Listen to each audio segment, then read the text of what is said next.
kita lanjutin materi membahas tentang saham juga. Kalau minggu lalu kita bahas saham secara umum, yang hari ini kita bahasnya lebih spesifik ya.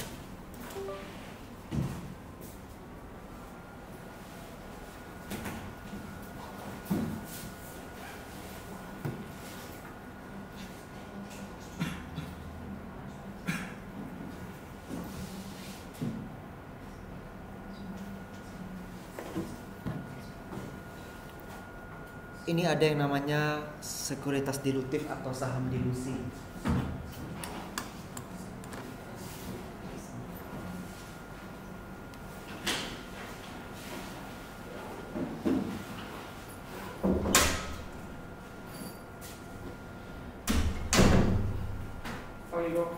Ya.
Misalnya di suatu perusahaan ada 3 pemilik modal, A, B, dan C.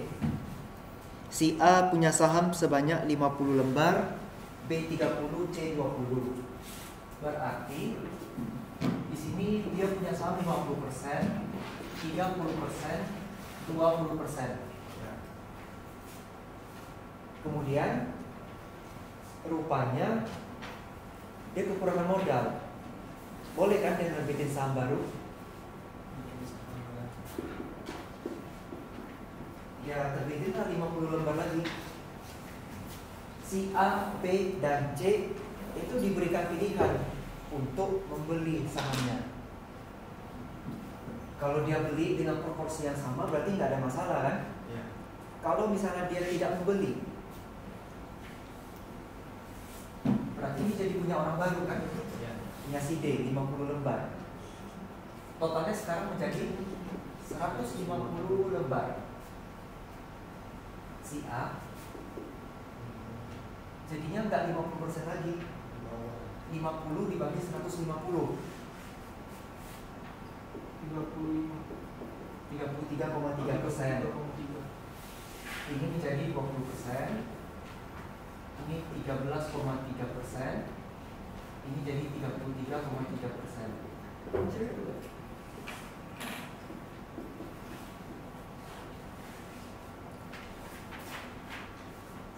Jumlah lembar yang si A tetap sama 50 lembar, tetapi persentasenya berkurang dari 50 menjadi 33,3%.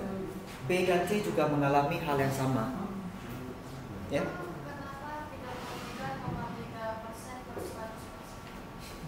Ini 50 bagi 150. Ini total 50 per 150 kali 100%.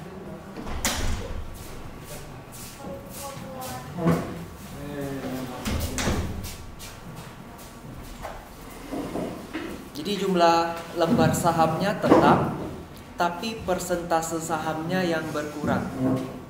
Itu namanya dilusi. Kita lihat, merujuk pada saham tambahan yang diterbitkan oleh perusahaan.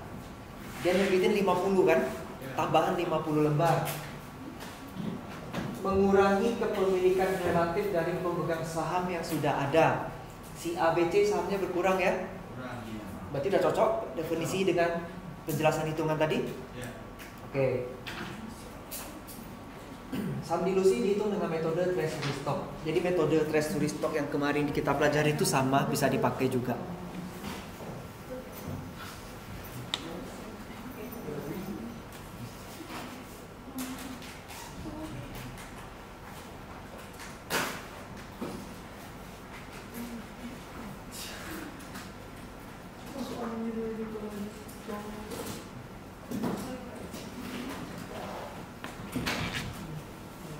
Ya, pertama kita hitung dulu jumlah sahamnya ya. Kemudian kita hitung nilai pasar sahamnya. Kemudian dari dana itu kita pakai untuk membeli kembali saham di pasar terbuka. Kemudian dana yang dapat ini kita yang diperoleh dari penjualan opsi. Kemudian jumlah saham dibeli kembali dari pasar terbuka dan jumlah saham dilusi. Itu sekedar bacaan aja. Nah, kita lihat ini saham dilusi ini memiliki dampak pada perhitungan laba per lembar saham atau earnings per share. Selanjutnya kita akan singkat menjadi EPS ya. Contoh, kalau semakin banyak jumlah lembar saham, berarti EPS-nya semakin besar atau semakin kecil? Kecil. Semakin banyak lembar saham. Iya. Yang dimiliki. Bukan. Yang beredar. Iya. Makin dikit. Ini kan rumusnya laba per jumlah lembar saham. Ya. Berarti ketika EPS naik, jumlah lembar saham dulu ya.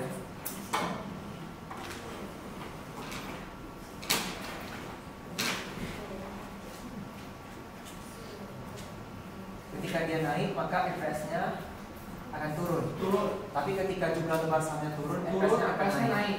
Jadi dia ini berbanding terbalik, makanya posisinya di bawah kalau kita lihat rumus matematikanya.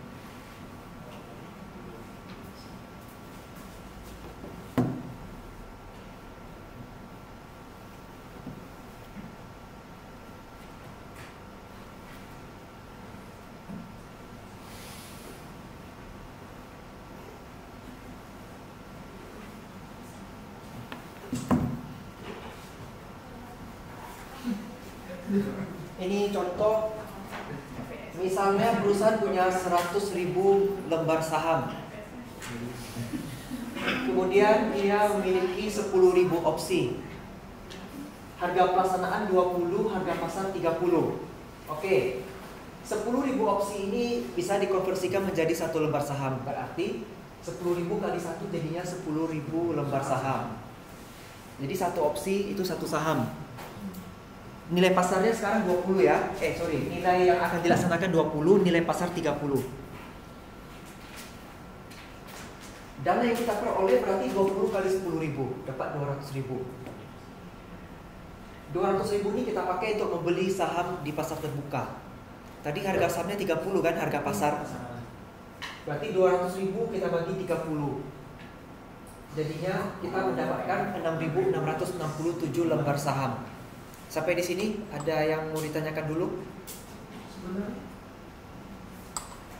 Oke. Tadi kita punya 10.000 ya, yang dari opsi saham. Terus ditambah kita ada pembelian lagi 6.667, berarti kita tambahin. Dapat 19.667 lembar saham.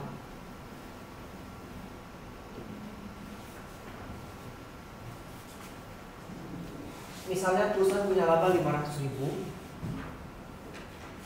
Tadi kan jumlah saham yang beredar ada 100.000 ya di awal. Yang ini. Katakanlah kita tidak ada melakukan pembelian saham. Berarti kan masih 100.000 ya jumlah saham beredar. Ya. Berarti EPS-nya adalah 500.000 bagi 100.000, dapatnya $5 per lembar saham. Ya. Sekarang kan tadi ceritanya sudah beli, totalnya ada 16.600 sekian ya. Berarti total lembar sahamnya menjadi 116.600 sekian lembar.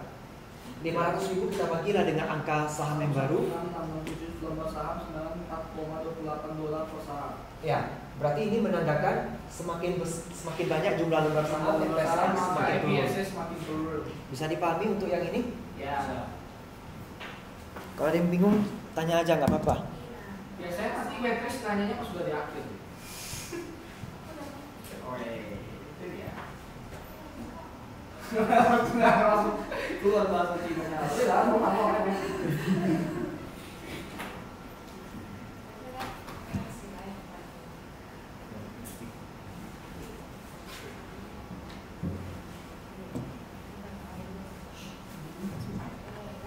Jadi kalau perusahaan memutuskan untuk melakukan dilusi saham, dia harus pertimbangkan resikonya.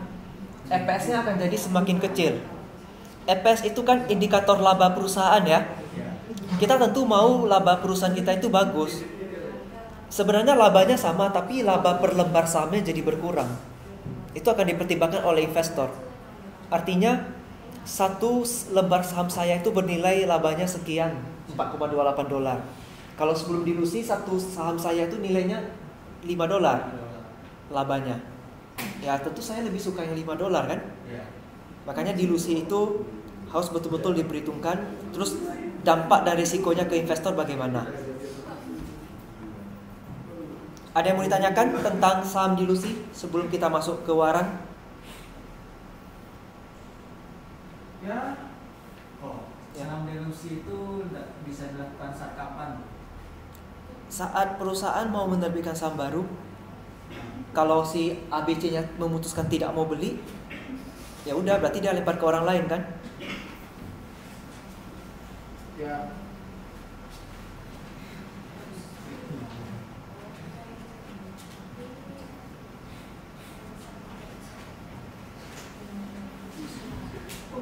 Ada lagi yang mau tanya?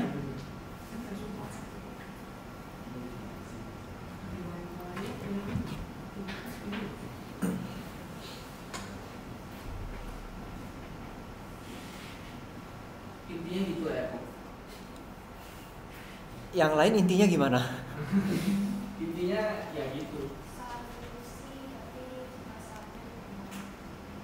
Pokoknya persentase sahamnya berkurang.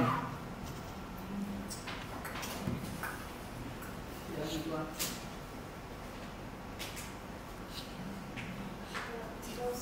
Ya.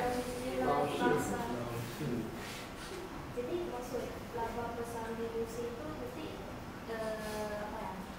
Nilai pasarnya yang berubah ya sebenarnya. Bukan. Kalau dalam kasus ini laba per saham dilusinya yang berubah. Karena kan sudah ada 16.667 lembar saham baru. Makanya EPS-nya jadi turun. Oh, berarti itu bukan nilai beli saham. Bukan.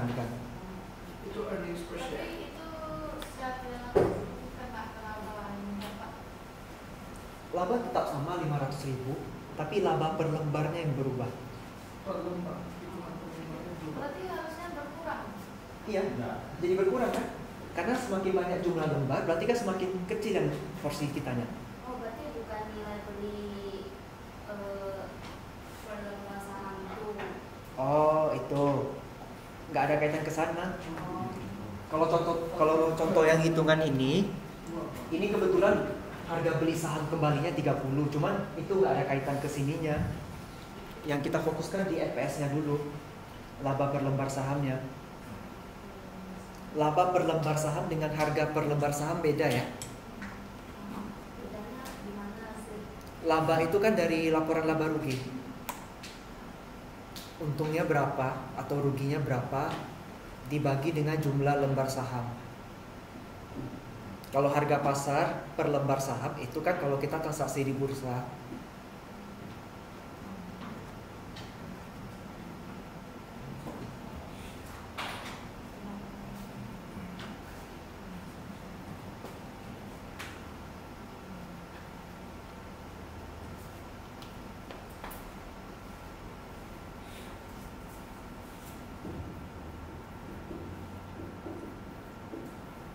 Kalau di bursa efek Indonesia sebutnya HMETD, hak memesan efek terlebih dahulu. Bisa kalian Google aja itu. Hak memesan efek terlebih dahulu. Jadi kan seperti saya bilang tadi, ABC itu ditawarin dulu. Kalau mereka mau ya HMETD namanya. Itu kan hak ya. Kalian mau ambil atau nggak mau ambil terserah kalian. Cuman ya kalau mau beli berarti harus siapin dana lebih. Jelas sudah ditawarin duluan. Iya, itu hak ya sebenarnya ya, bukan kewajiban. Kalau kalian tidak mau ambil hak kalian ya sudah, porsi saham kalian berkurang jadinya, karena lembar sahamnya dibeli orang lain. Oke, untuk sampai masalah dilusi saham ada yang mau ditanyakan dulu?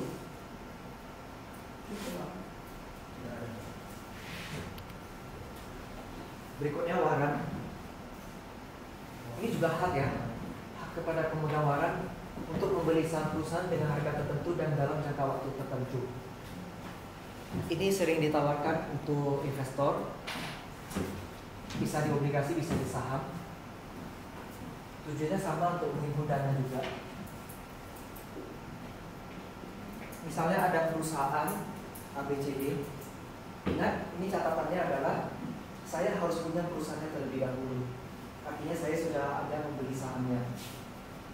Ketika suatu saat si ABCD memberikan waran dan saya mengambil hak waran saya beli. Nanti di portofolio saya, kan nama emiten biasanya 4 kode gini ya. Nanti di portofolio saya akan muncul satu lagi, tapi strip weight, dia dipisahkan. Artinya yang satu saham biasa, yang satu waran. Itu untuk pemisahan kodenya aja kalau di laporan portofolio kita. Ciri-ciri waran itu ada hak untuk membeli saham. Berarti ingat ya, itu hak ya. Mau kita ambil hak kita atau kita tidak ambil hak kita, ya kembali pada kita juga.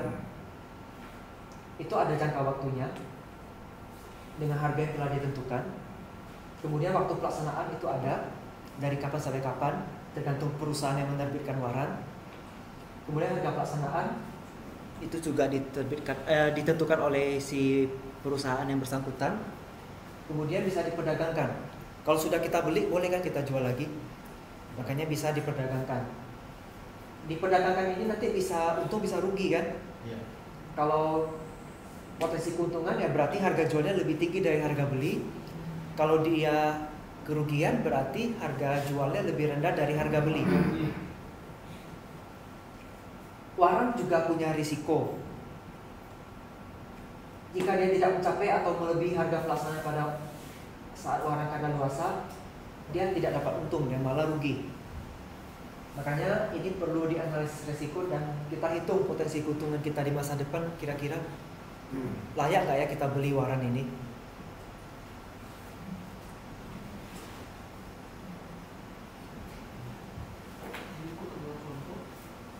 Sebelum masuk contoh hitungan sederhana, ada yang mau ditanyakan dulu?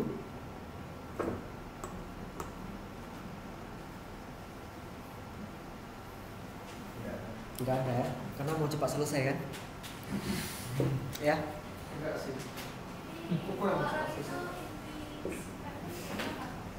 Itu hak untuk membeli saham sebenarnya, sama itu. Tapi sahamnya berbeda. Iya, pengelompokannya aja yang berbeda, makanya dibikin strip weight. Dia sahamnya bedanya di harganya lebih mahal. Kalau pengalaman saya harganya lebih mahal itu. Yang pernah saya alami lebih mahal. Makanya nggak saya beli dulu.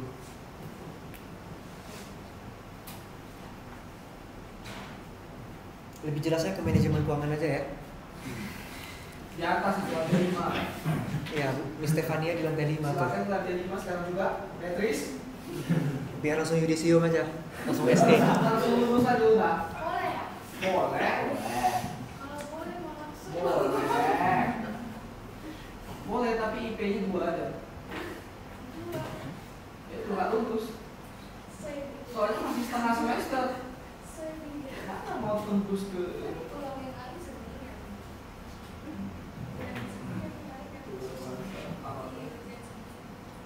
masa kuda wala?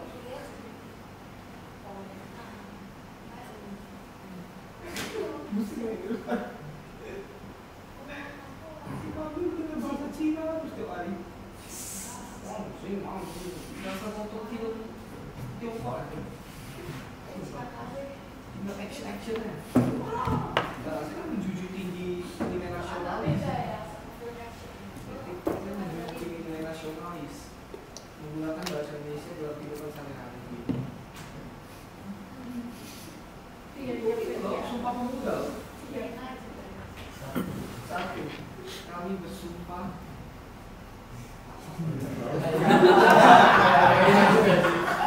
Nggak hafal. Intinya satu bahasa, satu bangsa, Satu bangsa. satu tanah air. Indonesia. Nggak ada RRC di sini. Apa RRC? Ini tapi Cina. Ada yang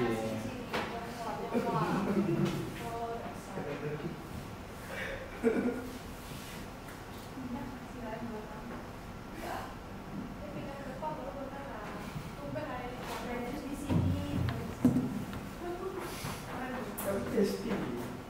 sudah. Ini perhitungan waran. Harga pelaksanaan 20. Jangka waktu 2 tahun. Harga pasarnya 25. Kalau harga pelaksanaan 20 berarti kan kita sudah kunci harganya di harga 20 kan? Ya. Rupanya di 2 tahun kemudian harganya menjadi 25 kan? Berarti dia punya keuntungan 20 kurang 25. 25 kurang 20. Dapatnya $5. Ya. Kebetulan dia punya 10 lembar berarti 5 kali 10. Keuntungan dia $50. Nah, sekarang kalau harga pasarnya itu rupanya di bawah harga pelaksanaan. Misal harga pasarnya 18. Kita tadi kunci harga di 20. Berarti 18 kurang 20 kita rugi $2 kan? Kalau punya 10 lembar saham berarti kita ruginya $20.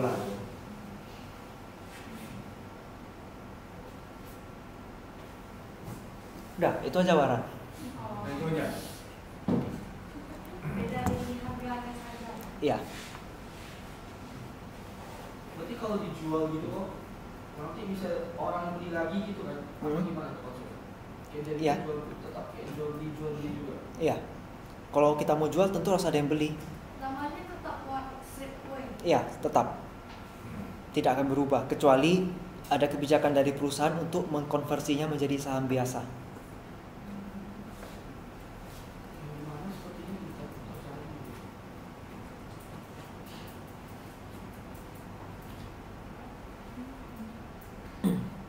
Oh, setengah jam lagi selesai sih. Iya, ini tiba-tiba udah di page 4 ya kan? Setengah jalan. Ada yang mau tanya tentang waran? Enggak. Udah, kita lanjut kompensasi saham. Semua yudisium kan kok. Kan bukan saya yang Ya, yudisiumnya. maksudnya kok ada kegiatan di atas gitu. Udah nggak ada lagi harusnya. Oh. Kalian kan bulu-bulu karena itu gitu. Kompensasi saham. Biasanya karyawan itu kan diberikan gaji oleh perusahaan. Kadangkala bisa juga diberikan saham oleh perusahaan. Contoh yang terbaru ini, saya ada baca berita mitra Tokopedia sama Gojek itu dikasih saham senilai berapa gitu. Coba aja di Google, ada beritanya. Itu salah satu bentuk kompensasi saham. Itu ada tujuannya ya. Salah satu tujuannya supaya memotivasi mereka. Kalau mereka jadi punya perusahaan, mereka jadi lebih giat untuk bekerja kan? Karena mereka punya saham di sana walaupun kecil. Meskipun kecil, kita tetap ingin perusahaan kita bagus kan? Tetap unggul, kinerjanya tinggi. Enggak juga. Kalau dikit enggak juga. Itu nanti ada juga namanya masalah agensi. Habis ini kita lanjut bahas. Ya, kompensasi saham juga bantu mempertahankan karyawan dan eksekutif yang berkinerja tinggi, memotivasi mereka untuk mencapai tujuan jangka panjang perusahaan. Ini ada 3 bentuk saham langsung, ya berarti langsung diberikan kepada karyawannya.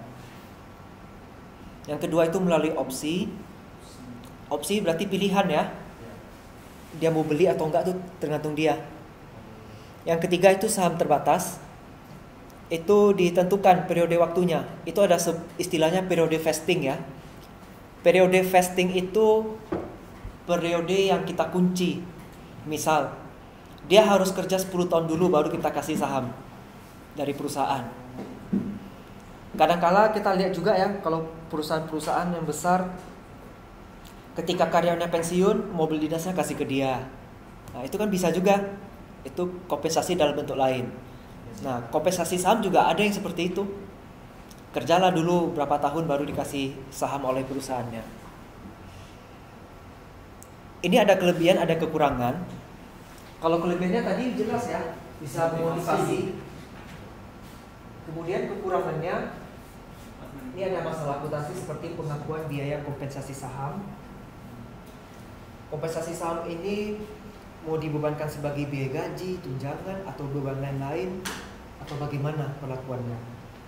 Kemudian bisa mengurangi laba bersih, karena ini jadi biaya kan, biaya perusahaan. Ini juga menjadi bahan kritik dari pemegang saham karena memperburuk dilusi. Artinya porsi mereka jadi berkurang ya. Harusnya laba per lembarnya $5, setelah dibagi-bagi saham ke karyawan, laba per lembarnya jadi makin kecil. Jelas untuk yang ini?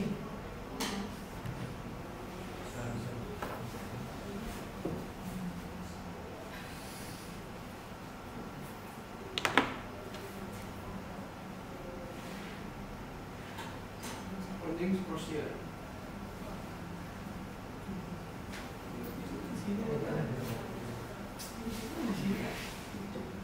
Mana kalau kita itu kok hilang ya? Ada di sini. Oh iya.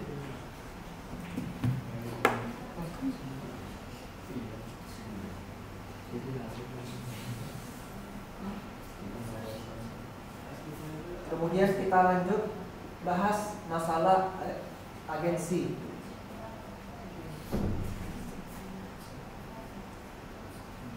Ini masalah yang muncul ketika terdapat perbedaan kepentingan antara pemilik perusahaan dan manajemen atau pengelola. Masalah agensi ini dia cara teori agensi ya, dia ada dua pihak. Pihak pertama itu namanya agent. Agent itulah yang mengelola perusahaan. Pihak kedua namanya principal, itu adalah investor, dia yang punya perusahaan.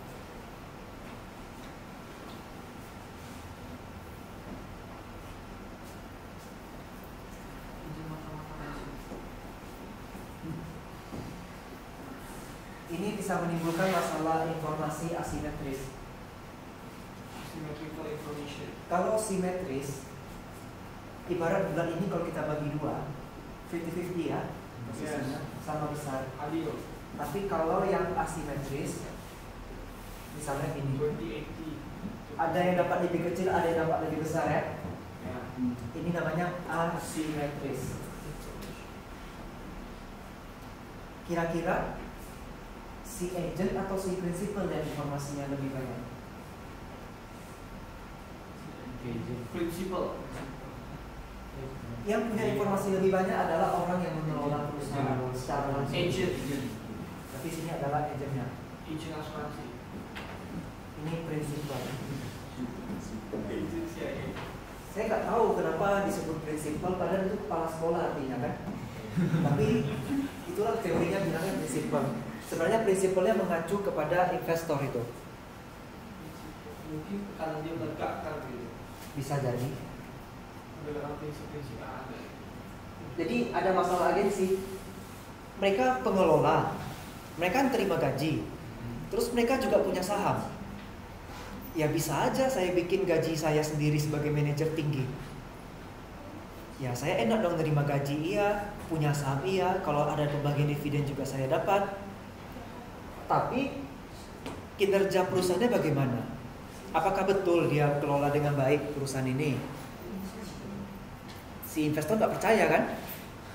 Kinerja turun tapi kok gaji manajernya fantastis sekali angkanya kan? Makanya sini ada terjadi informasi asimetris. Ini terbagi dua.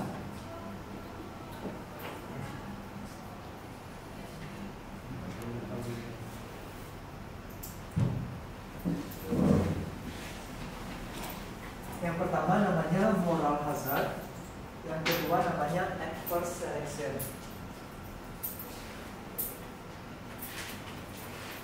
Penjelasan tentang kedua item itu ada di sini. Ini moral hazard, ini adverse selection. Moral hazard ini kompensasi saham terlalu besar kepada manajer atau eksekutif tanpa memperhitungkan kinerja perusahaan. Itu yang saya bilang tadi. Dia enak-enak aja nerima angka gaji yang sebegitu besar, tapi dia tidak mengurus perusahaan dengan baik. Itu kena masalah namanya moral hazard. Kemudian Kalau adverse selection, manajemen atau karyawannya kurang kompeten dalam mengurus perusahaan, tapi mereka kebetulan punya saham dan kompensasi yang mereka miliki angkanya besar. Itulah adverse selection.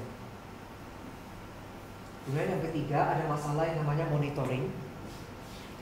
Mereka karyawan, mereka eksekutif lah ya, udah paling tinggi itu jabatannya. Dan mereka juga punya saham. Siapa yang kontrol mereka lagi?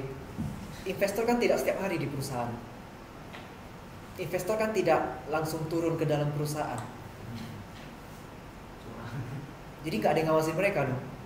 Kalau karyawan kan diawasi oleh supervisor, supervisor diawasi oleh manajer, manajer diawasi oleh eksekutif. Eksekutif ini siapa yang ngawasin? Diri mereka sendiri yang ngawasin kan? Makanya ada terjadi masalah monitoring. Itu juga masalah agensi ya. Bisa paham untuk ini contoh masalah agensi pada kompensasi saham? Bisa.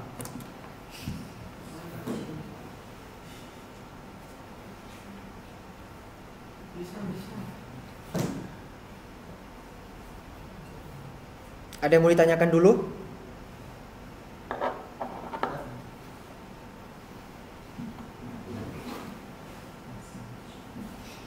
Besok jadi jam 10 ya? Jam 10.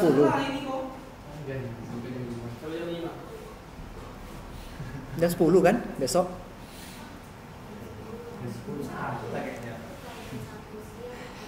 Yang jam 1 itu pas kita UTS kemarin. Saya ingat loh.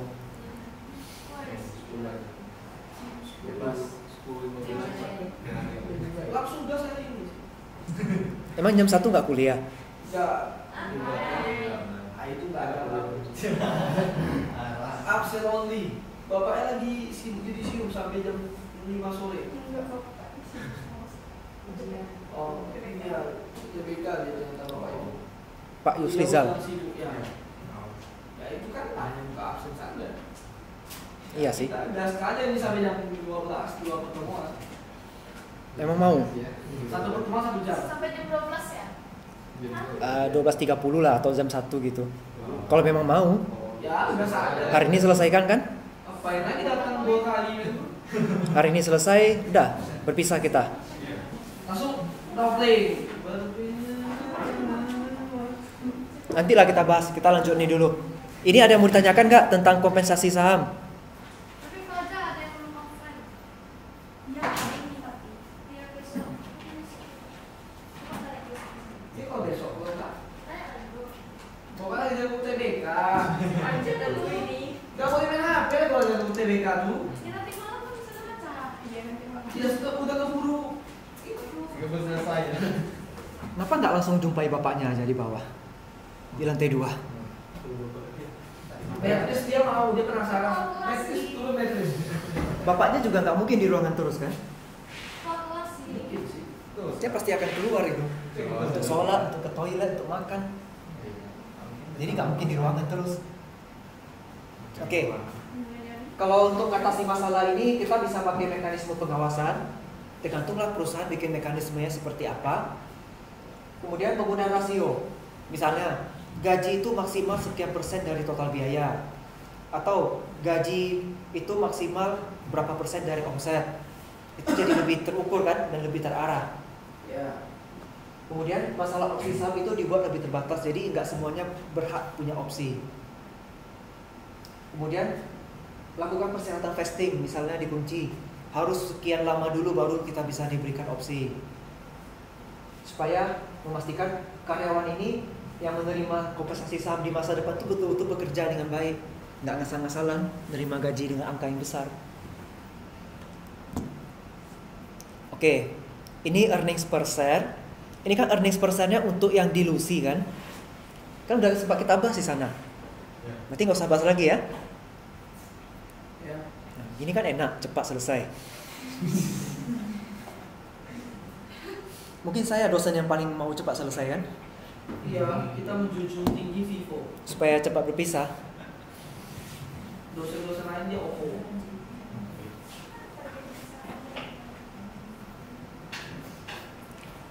Oke.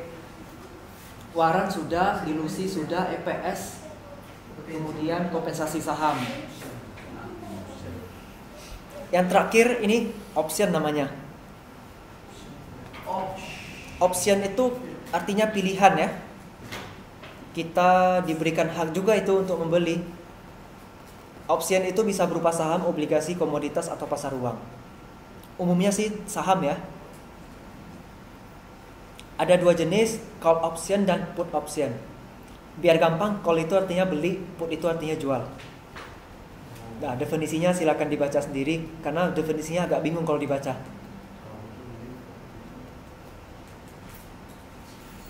Call itu beli, put itu jual.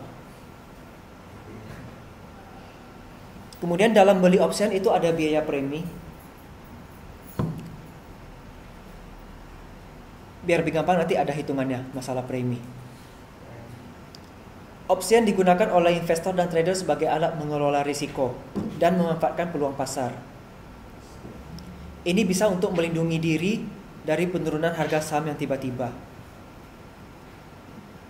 Kalau trader, dia pakai call option untuk memanfaatkan potensi kenaikan harga. Mekanisme namanya over the counter. Ini nanti di mata kuliah manajemen investasi. Terus ini ada contoh di Chicago Board Option Exchange, ini bursa di Amerika sana. Kalau di Indonesia ada juga option itu di Bursa Efek Indonesia. Ini ada contoh perhitungan option. ABC diperdagangkan di pasar dengan harga 50. 3 bulan kemudian kita belum tahu kan, kita nggak bisa meramal harganya ya. Kita hanya bisa memperkirakan. Meramal, kita pun hanya bisa melihat harganya cenderung naik, cenderung turun, atau cenderung stabil. Hanya bisa meramal ngira-ngira ya. Kita kunci dengan harga 55. Berarti harapannya kalau naik jangan terlalu naik kali biar harganya bisa murah ya. Preminya sebesar 2. Dalam waktu 3 bulan rupanya harga ABC jadi 60. Kita sudah kunci di harga 55 tadi kan. Berarti laba dari sebelum laba kita tadi beli dengan harga 55, kita kunci 55, kita keluar uang $55 ya. Rupanya harganya 60. Kita jadi punya saham tapi harganya 55. Bukan 60 harga saham kita karena sudah kita kunci di harga strike price ini. Jadi kita beli murah nih, beli dengan harga diskon. Kemudian setelah kita beli boleh kita jual kan? Jualnya udah harga 60 dong. Kita beli 55, jual 60. Untungnya 5. Inilah dia. Nah, tapi kalau harganya di bawah atau tetap harganya 55, ya kita tetap bayarnya 55 dan kita harus bayar juga premi. Nah, premi itu kita lihat kayak gini. Ketika tadi 60 kan dikurangi 55, sisa $5 keuntungan kita kan. Kita wajib bayar premi.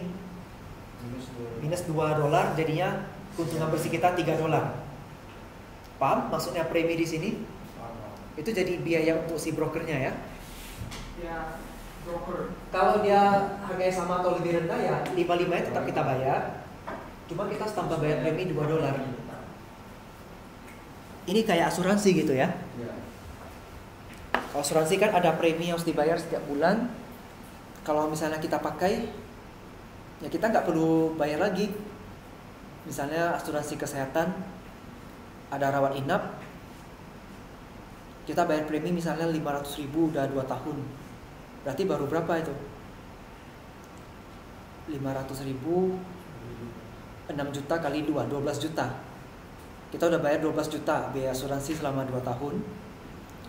Kemudian rupanya kita ada berobat, kita rawat inap, kena biaya 50 juta. 50 jutanya kan udah ditanggung asuransi. Harusnya gitu ya prinsipnya. Tapi kita udah dipotong premi kan. Premi yang 500.000 kita bayar tiap bulan.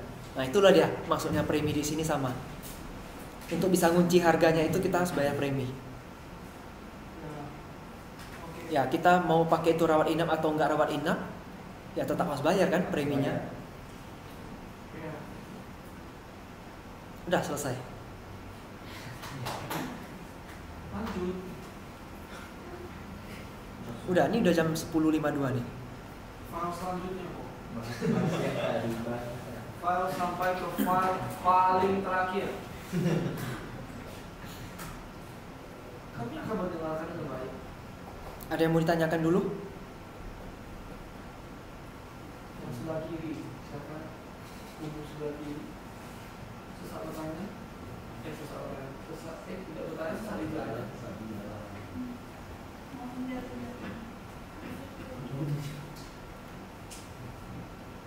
Sesat di jalan itu bisa bertanya.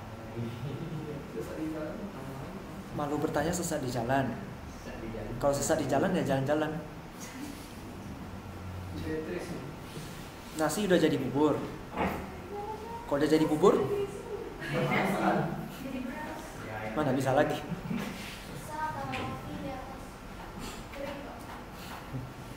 Kalau udah jadi bubur, Makan lagi. ya kita tambahin kecap dan ayam suwir kan?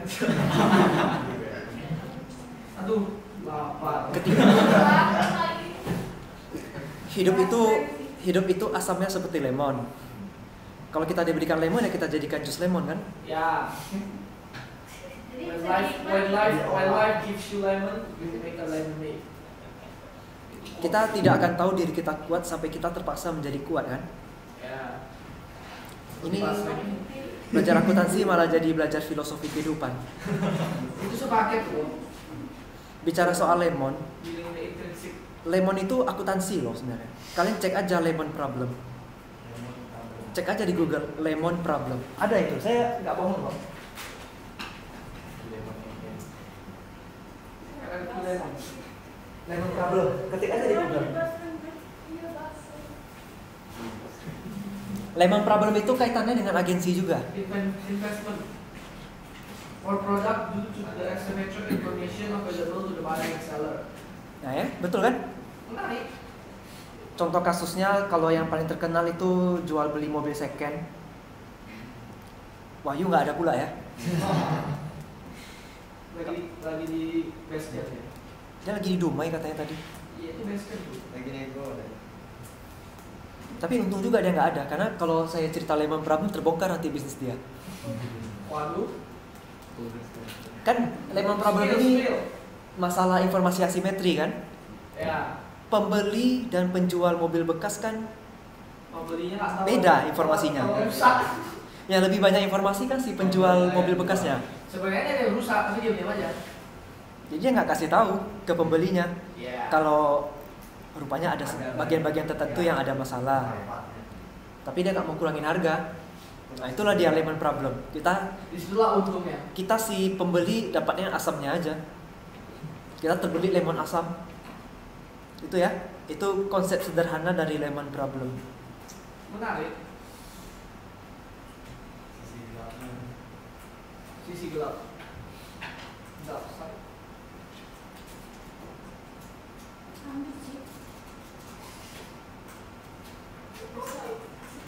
Ya, kalau mau lanjut berarti besok nggak ada lagi. Berarti hari ini hari terakhir kita berjumpa kan? Besok-besok masih jumpa, cuman nggak di kelas. Pasti dan skripsi. Nggak bisa jumpanya di luar. Jangan ditandai ya kok. Ditandainya semua. Sampai rumah-rumahku ditandai. Sampai kisah SMA-nya pun ditandai kan? Sampai Ikut OSIS, ekstrakurikuler komputer. Takut sih. CIA, FBI lewat sih. Ini ahli doxing juga ternyata. Kan ini informasi asimetris kan? Lemon problem. Kalau bicara buah-buahan ada juga teori yang pakai nama buah. Namanya teori buah apel itu namanya. The law of apple. Pokoknya banyak teori lah, bisa dipakai untuk skripsi kalian nanti kalau yang ambil keuangan. Kayaknya nggak ada yang ambil itu sih.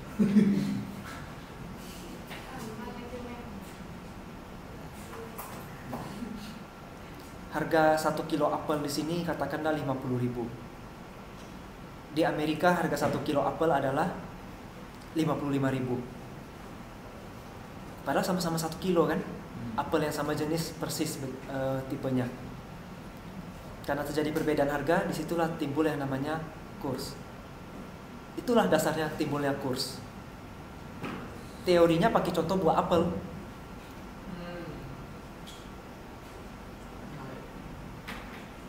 Jadi nama buah-buahan juga dipakai ya untuk teori ekonomi.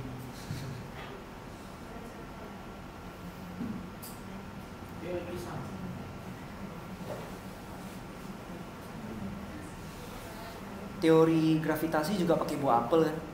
Ya. Gara-gara buah apel yang jatuh, si Isaac Newton bikin teori gravitasi.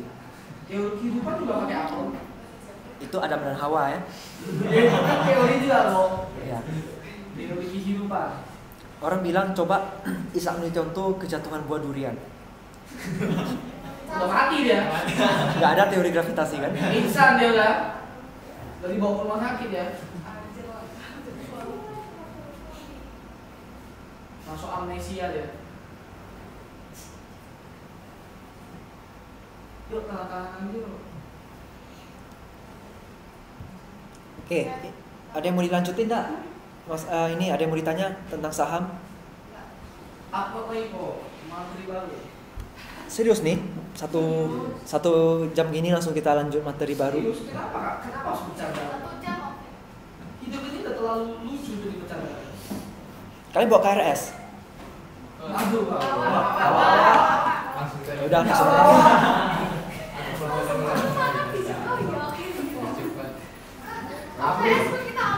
Aku besok-besok lah. Besok-besok lah aku di rumah. Di rumah KRS-nya. Sebenarnya tadi pagi tuh mau saya ingatin bawa KRS, cuman kan mikirnya besok jumpa lagi.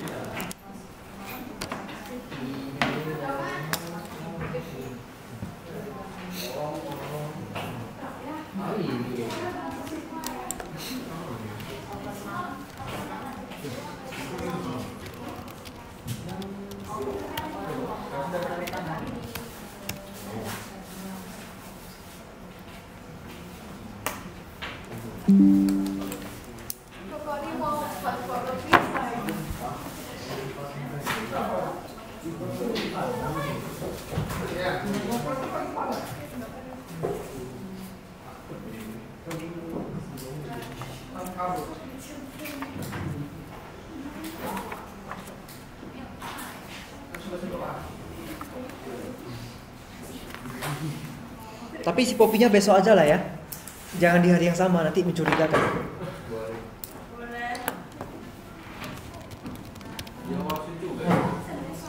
Iya.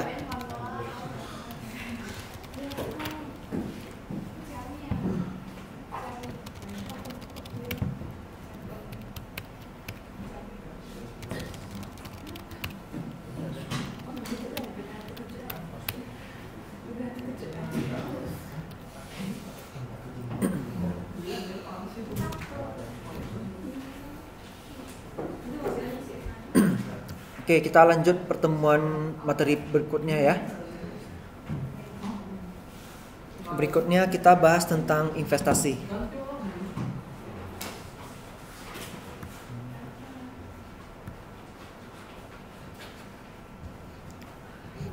Ada yang tahu investasi itu apa? Bisa berikan pendapat tentang investasi? Atau perlu kita panggil Miss Stefani ke sini? Karena kan memang udah dia yang ngajarin kan?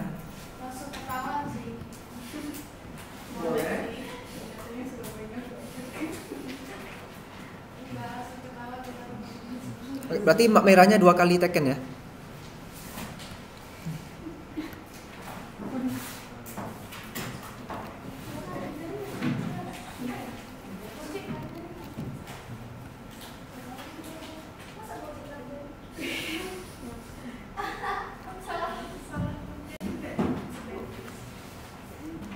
Ayo, investasi apa? Penanaman modal. Salah satunya ya. Penanaman modal ke suatu perusahaan Kok beribet kali sih pengertian apa penjelasannya? Jadi modal menabung. menghasilkan uang terus ada uang. Gabung. Bisa menghasilkan uang dari uang bisa. Iya kan karena sekarang tapi kan secara langsung pengalaman bisa masing-masing kayak pengalaman invest Berbagi. secara real life gitu kan saya bingung loh maksudnya di YouTube memang pada menjelasin gini kayak dia bagus penjelasan cuman kalau secara praktikalnya gimana saya pun nggak paham apa yang katanya. Sebenarnya Lawson juga bingung sih kalau Sampai 16. Kan UAS langsung kan? UAS kita online jadi nggak jumpa lagi. Jadi yang nggak bawa hari ini gimana kok? Ya kalau bagi saya KRS ini nggak terlalu penting sih. Ini kan sebenarnya bukti kalau kalian sudah ngikutin ujian. Jadi kalau nilai kalian nggak keluar, tunjukkan kepada dosen kalian, Pak, saya udah ikut UAS loh Pak, ini buktinya Bapak ada teken. Berarti nanti nggak dikumpulin. Enggak. Ini jadi kenang-kenangan kalian. memang kebetulan deh bro. Ini sebenarnya koleksi loh. Oh iya. Investasi adalah tindakan membeli aset. Tujuan untuk mendapatkan keuntungan. Ya tapi kalau mulai dari Pokoknya apapun itu pengertian investasi ya itu benar ya. Nggak ada pengertian yang salah. Kalau saya pakai definisi yang lebih simpel aja. Gimana caranya dapat uang lebih? ya investasi. Jadi itu ada yang namanya investasi pada utang. Kalau investasi pada utang berarti kita membeli instrumen yang sifatnya utang. Surat utang negara, surat utang obligasi, dan surat utang lainnya kalau ada ya. Obligasi sempat dijelasin di pertemuan 8 Ya. yang presentasi kelompok 6 berarti ya. 5 atau kelompok 6. Siapa tuh yang kemarin kelompok 6? Nani. Kelompok 6. Kelompok 2. Wahyu sama Erika ya. Tapi yang presentasi cuma Erika waktu itu. Beliau beliau sasaran empuk. Kevin ini pas-pas orang. Misalnya masalah sambil jalan. Jadi boleh ya kita beli surat utang negara. Kalau berarti ngajar ini bukan ngajar teori ya, lebih banyak ngajar pengalaman berarti ya. Iya. Boleh gitu. Boleh. Boleh ya, oke. Ya, saya ajari pengalaman berarti ya.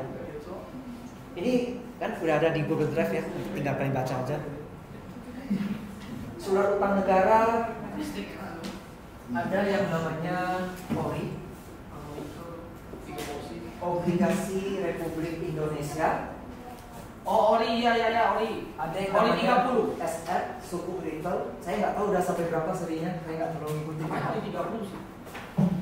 Ada yang namanya FR, ORI, kemudian obligasi perusahaan,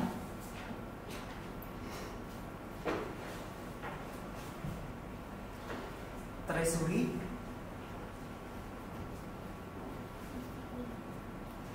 bond. Terus ada juga surat utang yang sifatnya selamanya, tapi itu kayaknya udah nggak ada lagi di dunia ini. Kalau dulu ada. Enggak ada pernah ya. Memang benar itu dia selamanya itu berlaku surat utangnya. Udah mati. Nggak tahu kelanjutannya. Kemudian surat utang negara ini bisa jadi pilihan instrumen investasi yang baik karena risikonya tidak terlalu tinggi. Selama negara masih ada, pasti ada. Itu benar. Karena apakah mungkin suatu negara bangkrut seperti Yunani? Tidak. Kalau bangkrut bisa, tapi kalau kemungkinannya mungkin nggak Indonesia bangkrut. Kita bicara Indonesia dulu. Tidak. Enggak ya. Agak sulit. Malah Indonesia pariwisata yang besar harusnya bisa bantu sih. Indonesia malah digadang-gadang 2030 akan berada di urutan keempat di dunia. Anjay. Berarti makin bagus dong. Gas. All in all in. Si obligasi ini dia tingkat kuponnya lebih tinggi dari suku bunga deposito. Ya betul. Deposito 3-5%. Ya 3%. Kalau sultan atau konglomerat mungkin bisa nego ke bank ya, depositonya mungkin lebih tinggi suku bunganya. Bisa, tapi yang miliar. Nah, kalau yang ORI, SR dan lainnya itu bisa 7-12%. Jadi lebih tinggi. Risiko juga sedikit lebih tinggi. Makanya high risk, high return. Yes. Semakin kita berharap tingkat pengembalian yang tinggi, risiko yang harus kita hadapi juga tinggi. Yang paling rendah risikonya apa? Investasi ini? Reksadana. Enggak. Ada yang lebih rendah? Investasi. Ya, Yang paling rendah. yang paling rendah risikonya. Kita lihat aja apa yang paling rendah suku bunganya. Apa? Deposito, setahu saya. Deposito ya. Tabungan bukan investasi ya. Tabungan tuh kita hanya numpang nitip dana aja. Ya. Deposito paling rendah sih. Setahu saya sampai saat ini masih deposito. Tapi reksadana juga besar. Reksadana itu ada risiko. Kalau si apa nama perusahaan reksadana tuh ya? Pokoknya si perusahaan pengelolanya lah. Super Invest ke depan weh. Perusahaan yang mengelola reksadananya itu kalau bangkrut uangnya tidak akan diganti. Tapi kalau bank bangkrut kan uangnya diganti. Ya. Bantuan likuidasi bank kan? Obligasi. Itu maksimal 2 miliar. Itu kalau deposito dan tabungan ya. Ya. Jadi resikonya minim sekali kalau untuk yang deposito. Deposito. Kalau ini ya agak sedikit lebih tinggi. Jadi ingat konsepnya high risk, high return ya. Yes. Kemudian ini juga terkait dengan suku bunga dan inflasi. Kalau semakin tinggi suku bunga, ya orang akan kejar yang suku bunganya tinggi. Ya. Tapi kalau suku bunga anjlok, biasanya inflasinya tinggi. Kalau inflasi rendah, suku bunga tinggi. Berbanding terbalik dia. Ya. Inflasi rendah suku bunga tinggi.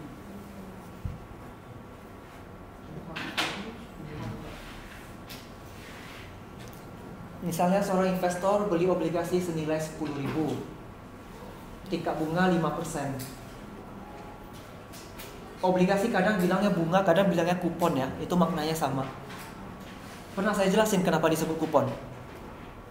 Belum. Nggak pernah ya? Kenapa disebut? Karena kupon. Sering lihat kupon undian yang kayak gini bentuknya, bisa ditarik-tarik. Oh, benar. Inilah dia surat utangnya, inilah kuponnya. Kuponnya ini nanti kita tarik, kita tukar ke perusahaan. Kayak lotre. Ya kayak gitulah dia. Itu sejarahnya kenapa disebut kupon. Makanya kupon obligasi. Karena bentuknya kayak kupon. Benar. Ya tadi itu jawaban. Karena kupon.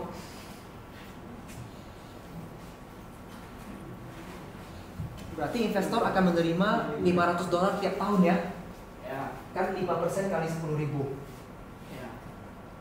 Selama 5 tahun. Setelah 5 tahun investor akan menerima kembali pinjaman pokok sebesar 10.000. Berarti selama 5 tahun itu $500 per tahun kali 5 tahun dapatnya 2.500. Kemudian di akhir tahun kelima kita akan terima 10.000 juga. Berarti total pendapatannya adalah kita tambahkan bunga dengan pokok. Berarti kita invest 10.000, yang kembali ke kita 12.500, berarti netnya adalah 2.500. Itulah keuntungan kita. Kalau ini bisa lah, kan udah sama Miss Stefani ya. Ya. Ya, jangan subuh. Kalau sama Miss Stefani belajarnya pasti yang ini. Pakai lagi tingkat diskonto. Ya. Future value of money, ya kan? Nanti dihitung. Oh, kalau kita mau dapat 12.500 5 tahun kemudian, kita harus invest berapa ya? Kami dah tahu ini. Gampang kok rumusnya. Ini rumusnya. Tapi tidak satu tadi mau ingat Ini rumusnya. Oh iya. Future value sama dengan present value kali 1 tambah rate pangkat N. R itu rate, suku bunga. Oh lupa ya. Pernah belajar ya? Ini pelajaran SMA. Cuman ini nggak kita bahas di sini ya. Ya, ini bahasa lantai 5. Iya. Udah, ini investasi pada utang udah selesai. Ada yang mau ditanyakan? Aman. Udah selesai. Gas terus. Kalau ini emang aman, apalagi ceritanya. Wah, jelas kok ya itu. Simple kan belajarnya? Iya, iya. Kalau ada cara malas ya kita pakai cara malas. Simple is the best. Kemudian investasi pada modal. Investasi pada modal itu bisa berupa investasi saham yang sebelumnya ada kita jelasin sama yang minggu lalu ya. Itu namanya investasi pada saham. Ya. Investasi pada saham bisa dapat apa aja? Ada 2 itu. Dividen dan satu lagi Capital gain. Capital gain and dividen. Dividen berarti kita invest terus tiap tahun kita dapat imbal hasil. Capital gain berarti selisih perubahan harga. Beli dan jual. Bisa capital gain, bisa capital loss ya. Ya. Tergantung harga beli harga jualnya mana lebih tinggi. Itu udah ngerti, berarti udah bisa kita skip dong. Ya.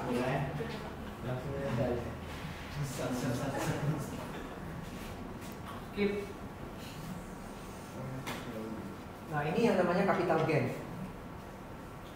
Dia beli 1000 lembar saham dengan harga 10. 10.000. Kemudian dia selama setahun ada laba bersih 20% sehingga harga sahamnya meningkat jadi 12 per lembar saham. Agak ya kita kurangin aja lah. Ini udah ngerti ya. Gak usah jelasin lagi. Udah kok. Udah ngerti kok itu. Skip. Fair value. Belum, ini belum dividen. Kan Jadi kan capital gain ya. Itu juga udah ngerti. Capital gain udah, tinggal kita kurangin kali jumlah lembar saham ya. 12.000 kurang 10.000. Keuntungan capital gain $2.000. Dividen 5% dikali. Dia kan katakan bagi dividen 5% dari laba. Itu apa namanya kemarin? Dividen per atau dividen apa namanya kemarin? Ada 2 kan? Dividen per share atau dividen payout ratio. Kalau 5% dari laba itu dividen apa namanya? Per share. Bukan. Payout Payout ratio. ratio. Payout ratio itu dividen dibagi laba. Jadinya 5% dari laba. Labanya 10.000. Tadi ada disebut ya di sini.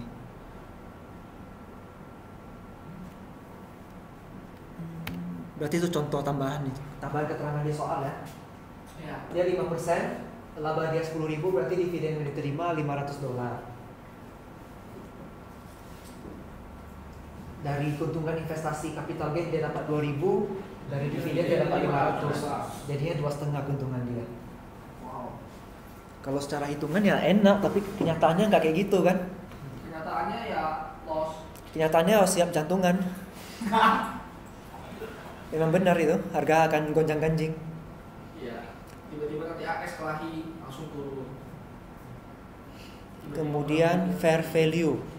Ini fair value dalam perhitungan investasi ya.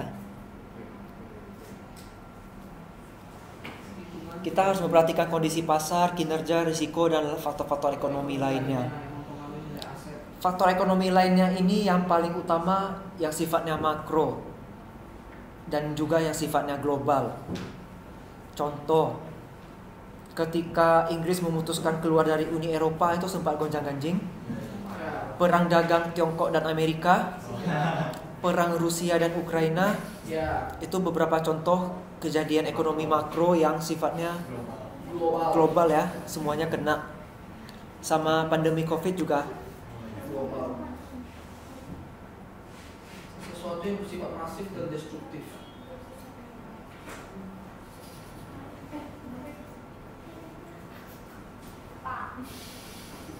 Ngomong kayak terus main bosi aja. Fair value apa? Fair value? Tahu. Kacau. Gak bisa kita ini. Kita hapus tangan aja ini. belum layak. Fair value kan udah dipelajari saat penilaian aset tetap itu. Itu mati tahu ya. Itu kelompok Felix itu. Makanya saya ngerti kok. Saya ngerti semua. Always understand. Tolong sudah disimak aja kalau belum disimak. Understanding is the key of every problem. Scroll through Stevie. Dia scroll PDF. Lagi baca ya. Jadi kita kalau mau beli saham itu pun ada fair value-nya. Kalau kita fair value di saham, kita bisa bandingkan dengan PBV-nya. PBV itu harga buku, harga pasar dibagi dengan harga buku. Kemarin sempat singgung sedikit ya. Kalau PBV-nya itu misalnya 0,9 dengan PBV yang nilainya 1,5, artinya kalau di 1,5 harga pasar itu 1,5 kali lebih mahal dari nilai buku kita. Kalau 0,9 berarti harga pasar itu 0,9 kali dari nilai buku. Kita kalau mau belajar investasi, kita tentu mau beli saham yang harganya murah. Kalau yang harganya murah berarti cari yang PBV-nya di bawah 1. Karena kalau PBV di atas 1 itu sudah kemahalan sekali harganya. Tapi umumnya kalau perusahaan yang prospek kinerjanya bagus, PBV-nya juga tinggi. Seiring itu berjalan lurus dia. Sama-sama naik, sama-sama turun. Jadi untuk indikator fair value di saham, salah satunya melalui PBV. Ada satu lagi namanya PER.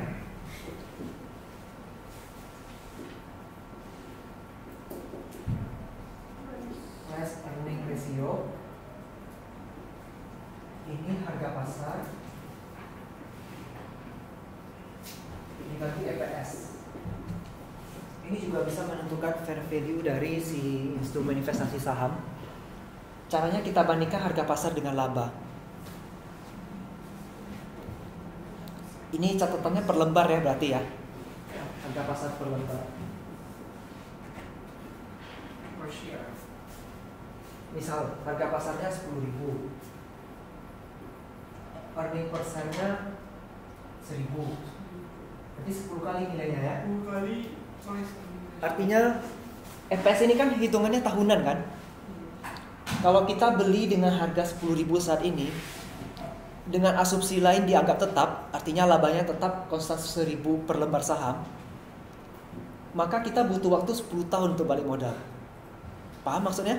Paham. Saya ulangi ya, EPS itu kan sifatnya tahunan kita hitung. Laba per lembar saham tahunan. Oh ya. Asumsi kita tetap konstan angka EPS-nya di angka 1.000 per lembar. Ya harapannya naik, tapi kita anggap konstan dulu ya. Iya. Ketika kita bayar Rp10.000 untuk membeli saham ini, artinya 10.000 dibagi 1.000 kan 10. Kita harus nunggu 10 tahun supaya uang 10.000 kita tuh balik dari laba. Bisa dipahami? Bisa. Kalau masih bingung, saya kasih contohnya pakai caranya Miss Stefani. Apa tuh? Payback period.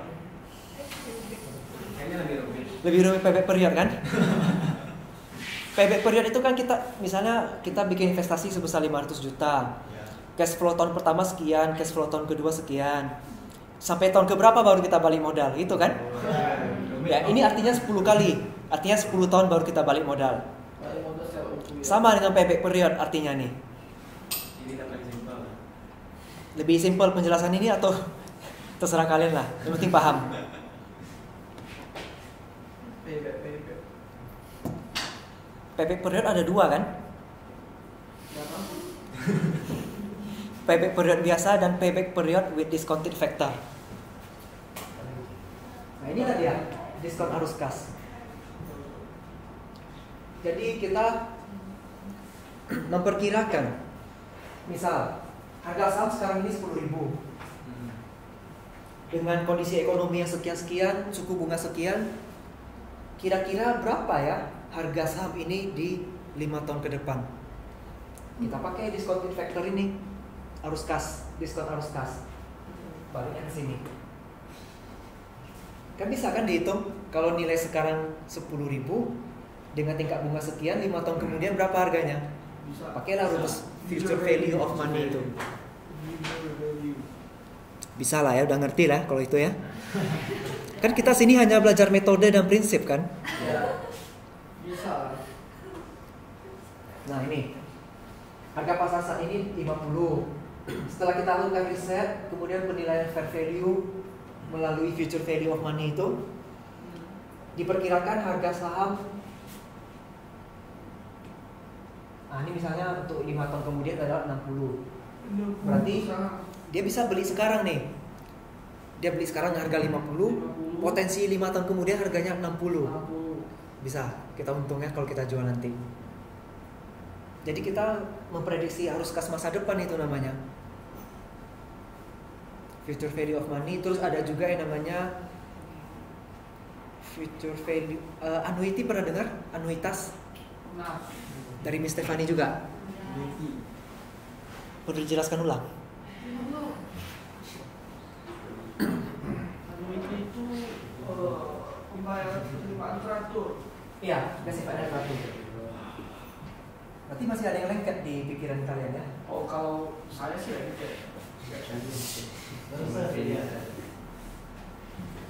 kalau sama Mister itu lengket semua. Bisa. Misalnya selama 3 tahun, tahunan pada investasi. selama 3 tahun, 3 bulan aja lah ya, kalau 3 tahun lama. Selama 3 bulan kita rutin investasi $1.000. Ya. Rutin. Gak peduli deh harga saham berapa, yang penting kita invest aja. Ya. Nanti imbasnya akan berapa, itu yang namanya anuitas masa depan. Annuity.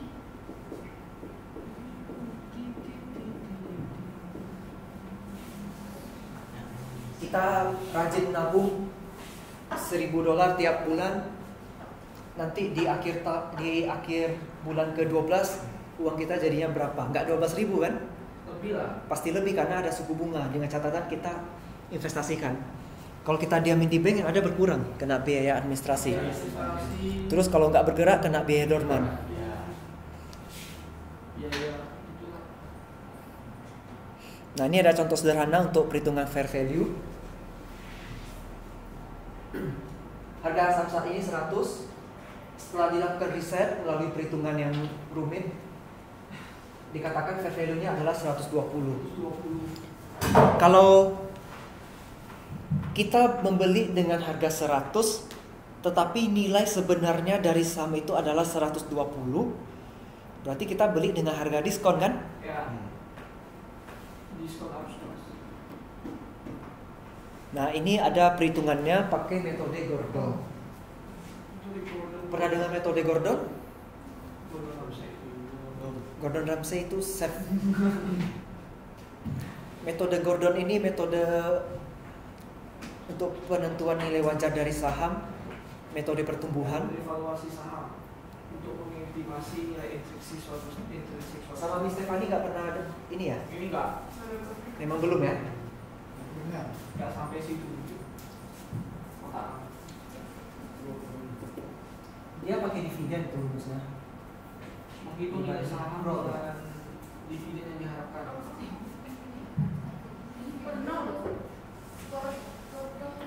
Asumsi bahwa nilai saham tergantung pada dividen yang dihasilkan oleh sebuah perusahaan.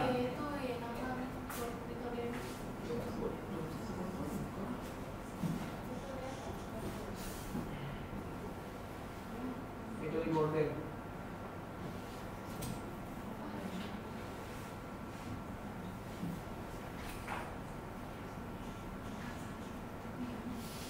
Kayaknya ini salah rumus ini. Bentar ya, saya cek dulu ya.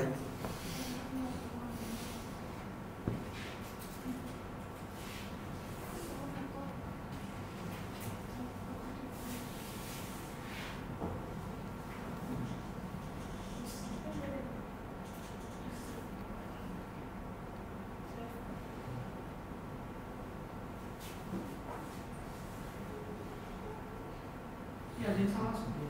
Ya itu salah itu. Ini makanya mau. Nilai intrinsik sama dividen perusahaan dibagi biaya ekuitas kurang tingkat pertumbuhan dividen.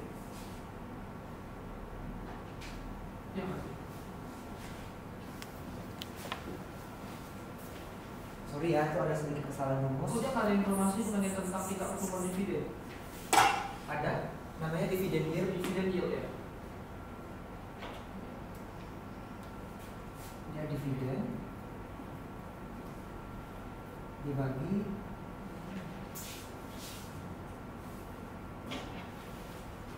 biaya ekuitas kurang tingkat pertumbuhan dividen. Dividen yield.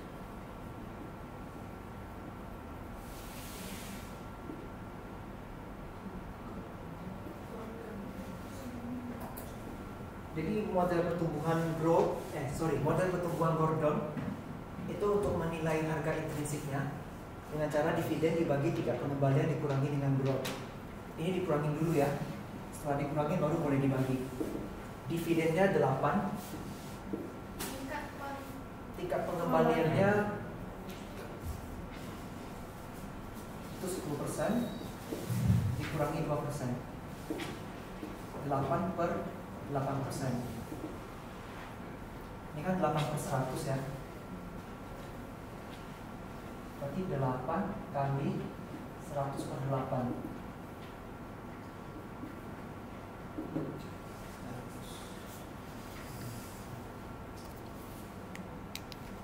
Ini cost of equity atau biaya ekuitas itu adalah tingkat pengembalian yang diharapkan.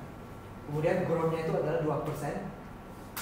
Growth ini maksudnya growth pertumbuhan dividennya diharapkan 2%. Yield dividen. Kemudian dividennya di sini sudah dituliskan 8. Berarti ini harusnya 8 di sini ya. 8 bagi 10 kurang 2. Ya, pas sama 100, berarti salah ketik. Oke. Dari metode ini kita dapat kalau nilai intrinsik dari sahamnya itu adalah 100. Fair value-nya adalah 120. Berarti kalau kita mau beli dengan harga 100, sementara nilai intrinsik sahamnya sebenarnya adalah 120, kita ada keuntungan yang belum direalisasikan namanya sebesar 20. Unrealized profit, ada juga namanya unrealized loss. Ingat itu unrealized ya, berarti belum terrealisasi. Direalisasi kalau kita jual atau kita beli. Kalau kita cut, Ya berarti kan sudah dijual atau dibeli namanya. Kalau kita cut loss atau cut apa gitu. bagi dulu berarti belum terrealisasi. Belum terrealisasi. Jadi kalau di akuntansi itu belum diakui pendapatannya. Oke. Nah ini yang saya bilang tadi yang harusnya ada sama Miss Stefani. BACC. Yang tiap ininya ada pangkat 1, ini pangkat 2. Ya ini ada sih. Ini pasti yang bikin stres nih kalau hitungan ini. Ini lumayan lah. Lumayan bikin gila. Jadi hitungannya nggak usah dilihat ya.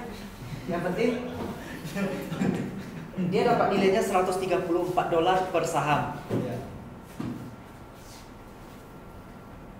sedangkan nilai wajarnya adalah 120.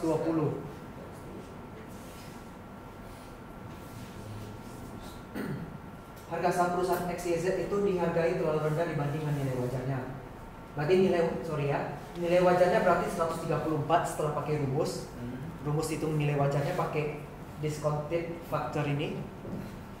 Nilai wajarnya 134 sementara harga yang ditawarkan 120. Berarti dia menawarkan lebih murah harganya. Berarti boleh kita beli. Karena diharapkan sampai tahun kelima ya. Nilainya adalah $134. Berarti ini menjadi kesempatan beli yang baik. Ingat, kalau bisa beli saat harga murah kenapa tidak kan? Yes. Tapi harus tetap diperhatikan risiko dan faktor lainnya sebelum membuat keputusan investasi. Ya memang kalau secara hitungan ya seperti ini. Tapi secara kenyataan tidak hanya ini kan faktor-faktor yang mempengaruhinya. Bisa sangat banyak. Kemudian ada impairment. Sebelum masuk impairment, ada yang mau ditanyakan dulu tentang investasi di utang dan di modal?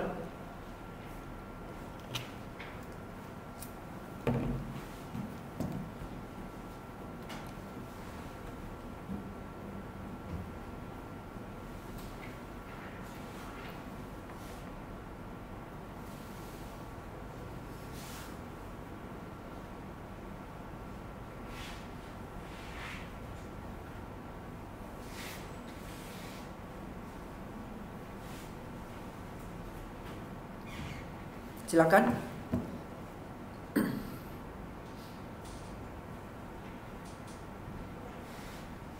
Gak ada yang nanya.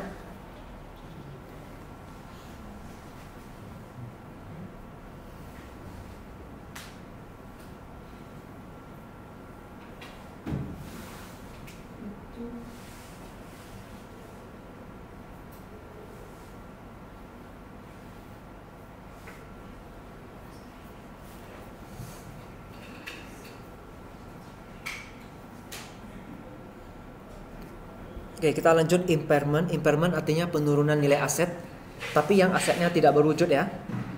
Ini sempat disinggung juga pada saat kita bahas aset tidak berwujud.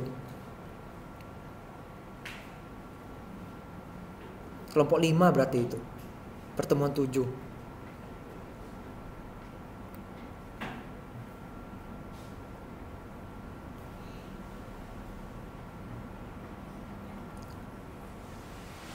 Kalau untuk definisi dan lain-lainnya dibaca sendiri aja. Sudah ada. Kita langsung ke contohnya. ABC ini perusahaan manufaktur, memiliki pabrik. Pabrik ini punya mesin dan peralatan. Kemudian permintaan pasar atau produk semakin turun sehingga pabrik ini mengalami penurunan kinerja. Berarti dia putuskan untuk menutup pabrik dan merelokasi produksinya ke pabrik lain. Sebelum dia tutup, dia evaluasi semua nilai aset tetap yang ada. Dan apabila terjadi penurunan nilai, dia lakukan impairment. Setelah dilakukan penilaian, perusahaan menentukan bahwa nilai buku dari mesin itu sebesar 10 miliar. Tapi nilai pasarnya hanya 6 miliar. Kita kan harus pakai nilai wajar kan? Nilai wajar yang itu bisa dinilai dari harga pasar yang berlaku. Harga pasar berlaku 6 miliar berarti akan terjadi yang namanya impairment sebesar 4 miliar. 10 kurang 6 ya. Setelah kita lakukan impairment, di neraca kita nilai mesin-mesin itu tinggal 6 miliar. Berarti 4 miliarnya itu menjadi beban ya, beban perusahaan. Kalau ini sih cara jurnalnya ya. Aset tetap dia akan berkurang 4 miliar. Kemudian kerugian karena impairment akan bertambah 4 miliar. Kerugiannya di debit, aset tetapnya di kredit. Ini cara pencatatannya.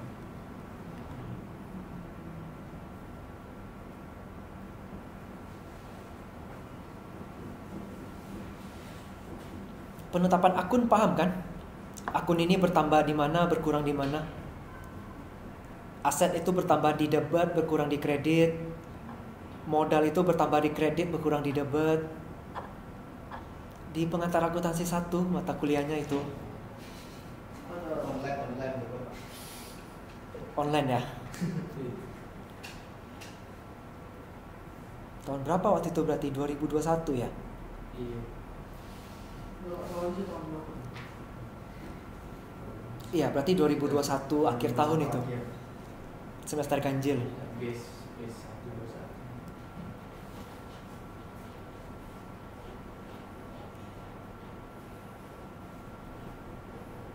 Oke, ini pencatatannya aja ya. Gak usah terlalu dipusingkan. Kemudian reklasifikasi. Reklasifikasi ini berarti kita memindahkan suatu kelompok akun.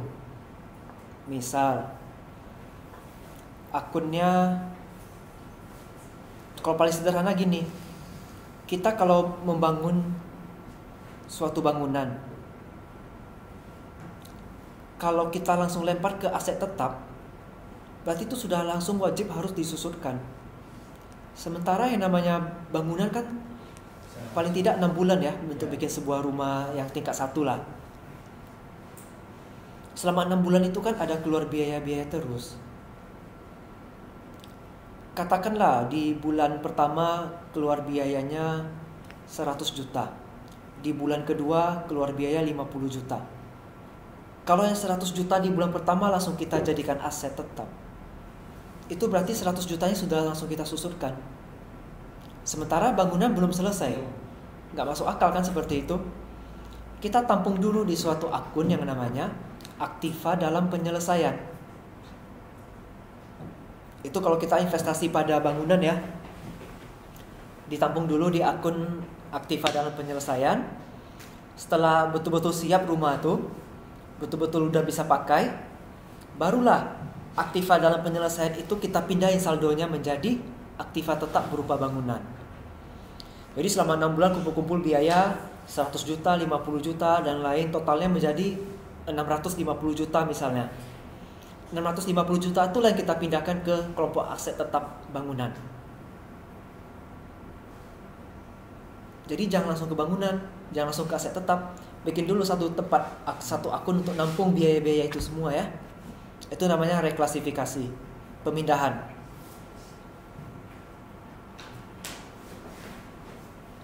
Itu kalau pada kasus bangunan ya. Kalau ini pada kasus piutang. Bisa kan investasi pada piutang? Pernah dengar? Investasi pada piutang. Piutang wesel? Piutang wesel. Pernah dengar? Tapi itu apa? Nggak tahu. Saya punya perusahaan, saya ngutang. Orang itu ngutang ke saya. Berarti saya catatnya sebagai piutang kan? Orang ini susah kali ditagih. Saya sementara butuh uang. Piutang itu saya jual ke orang. Biasa bank itu. Saya jual kepada bank. Bank beli piutang saya. Berarti saya menerima uang dari bank kan? Jadinya sekarang transaksi utang piutangnya antar si bank sama orang yang minjam uang tadi. Saya udah bebas. Itu namanya investasi pada piutang, piutang wesel. Jadi kita membeli piutang namanya. Karena itu nanti akan dijanjikan tingkat suku bunga yang berbeda.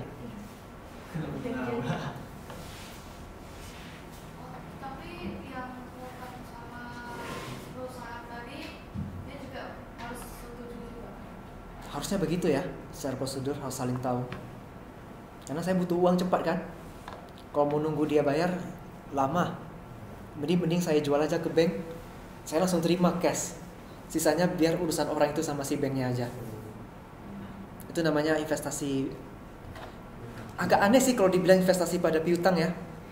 Piutang wesel orang sebutnya. Tapi prinsipnya gitu ya. Nah, kalau ini kasus piutangnya kebetulan yang lain. Cuman ya ini untuk jelasin aja.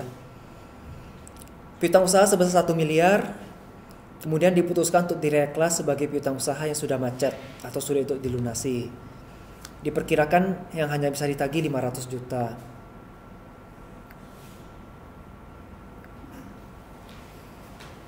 Berarti di sini kita mengurangkan jumlah piutang sebesar 500 juta. Kemudian kita cadangkan piutangnya itu sebesar 500 juta.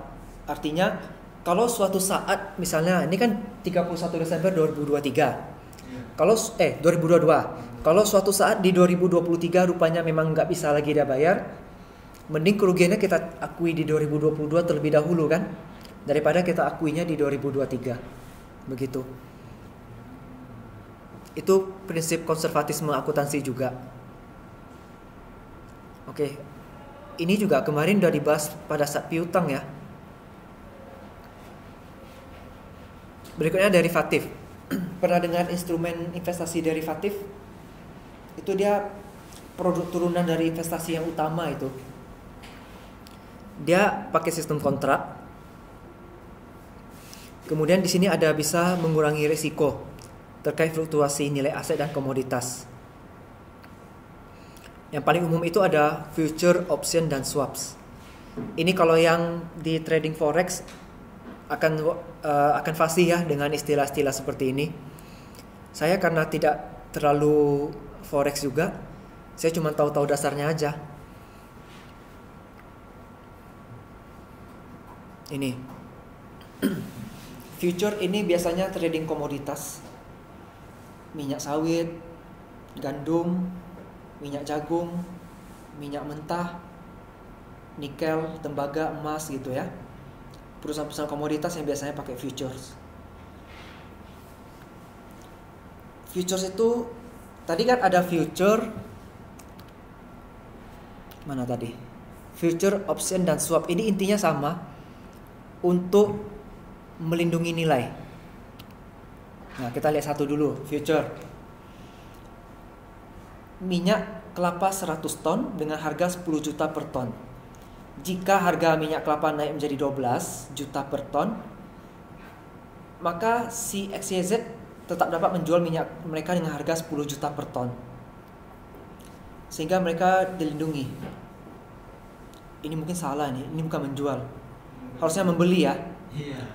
Jadi gini,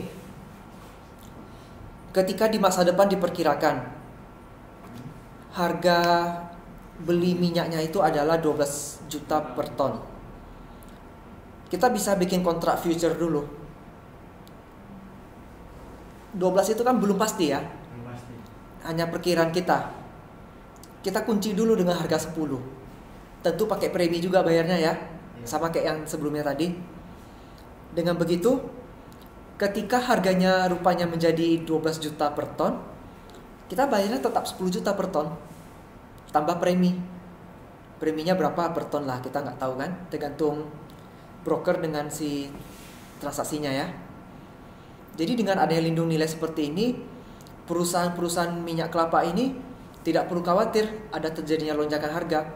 Mereka bisa tetap beli bahan baku minyak kelapanya, baru mereka olah kan. Sayangnya, kalau harganya turun, misalnya jadi 8 juta, ya kita harus tetap bayar 10 juta, tambah premi. Kan ini gonjang-ganjing ya. Tidak tahu akan naik atau tidak tahu akan turun. Kalau tahu akan turun ya ngapain kita pakai future.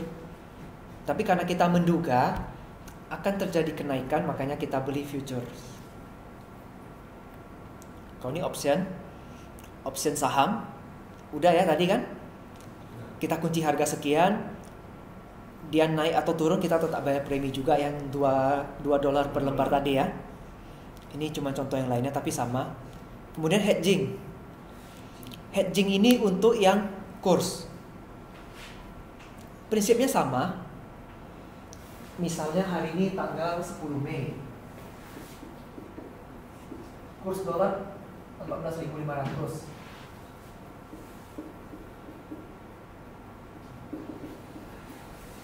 Di 10 Oktober kita rencana ada mau beli mesin ini. Mesinnya harganya mahal. Dia akan dibayar pada tanggal 10 Oktober. Diperkirakan, kita kan belum tahu masa depan kan. Kita hanya bisa ngira-ngira kurs akan menjadi 15.000. Kurs sekarang 14.500. Ketika kita melakukan hedging, kita harus menyatakan kursnya sedikit lebih tinggi dari sini. Misal 14.750. Kita kunci di harga 14.750. Nanti ketika di tanggal 10 Oktober kita bayarnya pakai kursnya tetap yang 14.750 karena kita sudah lakukan transaksi hedging atau lindung nilai mata uang. Paham? Tentunya dengan premi juga ya. Tapi permasalahannya kalau misalnya 10 Oktober ini harganya menjadi 13.000, ya kita harus tetap bayar 14.750 tambah premi. Ibaratnya seperti asuransi juga ya konsepnya. Tanpa premi. Pakai premi. Tetap pakai premi. Kalau nggak ada premi brokernya nggak ada untung dong. Ini contoh hedging. Ya sama sih dengan penjelasan saya. Cuman pakai angka yang agak besar. Udah habis. Wow. Lagi Pertemuan 13, materi pertemuan 13.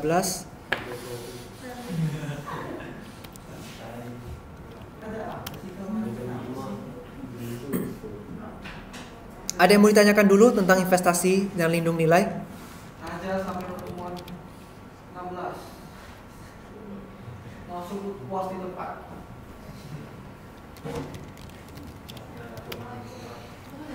Ini tentang pengakuan pendapatan sih. Itu bisa sih. Bisa lah ya 5 menit siap. Bisa. Ini cukup banyak metodenya ini. Kalau itu kenapa emang sih? Ini ada nih sampai 4 metode nih pengakuan pendapatannya. Kemudian Kalau pertemuan 14 ini kan akuntansi untuk pajak penghasilan. Ya ini nanti sama Pak Rizal aja ya. Kan sama kan? Untuk apa jelasin 2 kali kalau barangnya sama? Sama tuh. Cuma kan karena kebetulan di rancangan pembelajaran semester harus ada ya, saya tetap masukin di materi. Sama Pak Yusriza ya pasal 21, pasal 22. Karena kan kalian memang fokusnya di akuntansi perpajakan itu, makanya semua pasal dipelajari kan. Kalau kita kan di akuntansi intermediate, nanti yang penting tuh di sini laporan komersial dan fiskal. Nah mungkin kalian boleh catat dulu nih komersial apa, fiskal apa, nanti tinggal tanya sama Pak Yus, jadi lebih ngerti. Nanti kalau sama saya semua nanti ilmunya dari saya semua kan nggak enak. Iya. Kemudian nanti tanya juga sama Pak Yus, apa itu beda tetap dan beda permanen. Beda tetap itu timbulnya karena apa, beda permanen timbulnya karena apa. Nah ini ada nih penjelasannya. Kalau akuntansi perpajakan sama saya di itu aja, cuman ini. Baru pertemuan paling terakhir itu akuntansi untuk pensiun. Nah, pensiun ini, kalau akuntansi pensiun gampang lah.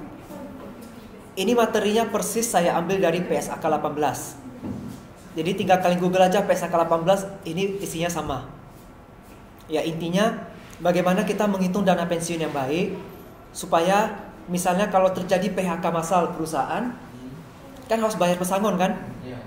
Bayar pesangonnya nggak langsung dibebankan secara besar di pada tahun yang sama. Jadi kita cadangkan dulu, misalnya tahun pertama dicadangkan dulu sekian, tahun kedua dicadangkan lagi sekian. Kan pesangon itu akan bertambah seiring dengan tingkat suku bunga, lamanya karyawan bekerja, dan faktor-faktor lainnya. Yang paling signifikan itu adalah lamanya karyawan bekerja. Makanya tiap tahun dicadangkan dulu, supaya nanti ketika karyawan ini betul-betul berhenti, nggak langsung besar bebannya. Prinsipnya itu kalau dana pensiun di akuntansi ya. Ya ini hanya aturan-aturan aja sih. Kemudian cadangan kewajiban imbalan pasca kerja PSAK 24. Ini juga saya ambilnya persis dari PSAK, jadi hanya membaca aja ini sebenarnya. Kalau hitungan nggak ada deh, nggak usah di sini hitungannya. Enggak, kalau pensiun enggak. Kalau dana pensiun hitungannya di mata kuliah akuntansi keuangan lanjutan, tapi nggak di sini. Kalian anak manajemen, nggak di sini dia. Dia sistemnya anuitas juga itu, pakai tabel logaritma hitungnya. Tapi tenang kan, bukan kalian yang hitung, anak akuntansi yang hitung ya. Dah, inilah sekilas materi kita semua. Ini nanti saya share ya. Wow, pulang.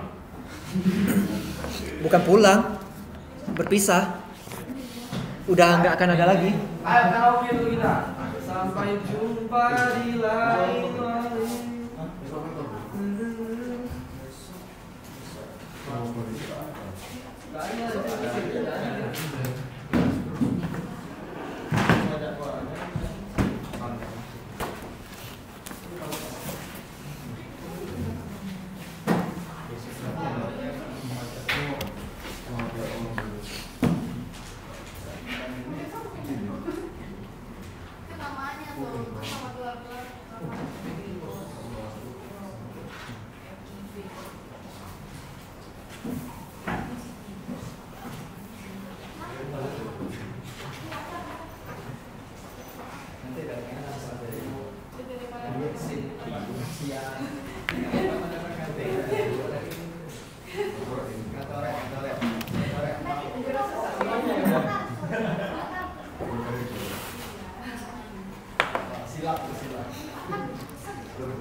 Beatrice,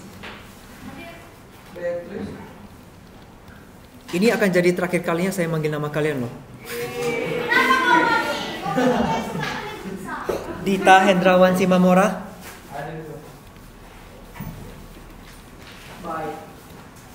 Erika Gracia,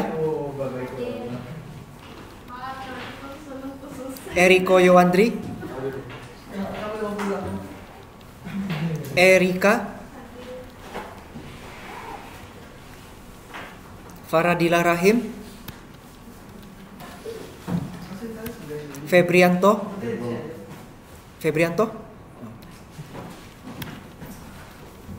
Felix, Jumadil Hidayat. Kalau makan dalam kelas kan nggak apa-apa kan? Yang penting dibagi-bagi.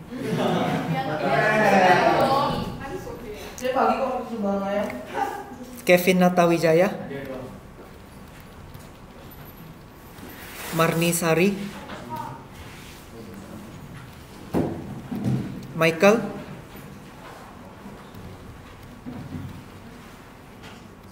Olivia Sari, Stevi Vanessa, Wahyu Izin.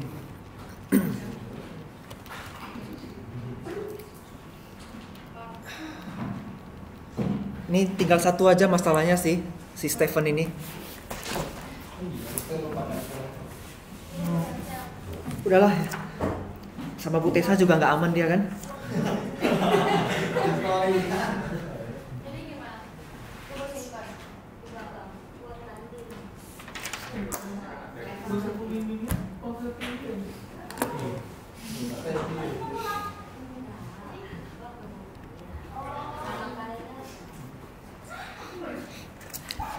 Berarti si Popinya saya bukanya per hari Rabu juga ya? Tiap hari Rabu juga, biar tidak mencurigakan.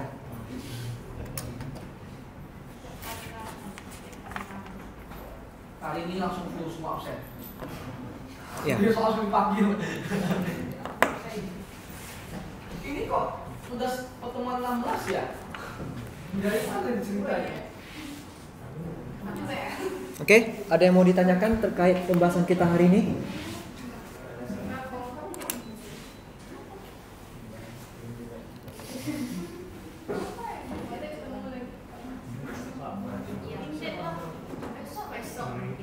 Kalau digaji sama pajak, ngapain sih dia? Ada kerjaan apa?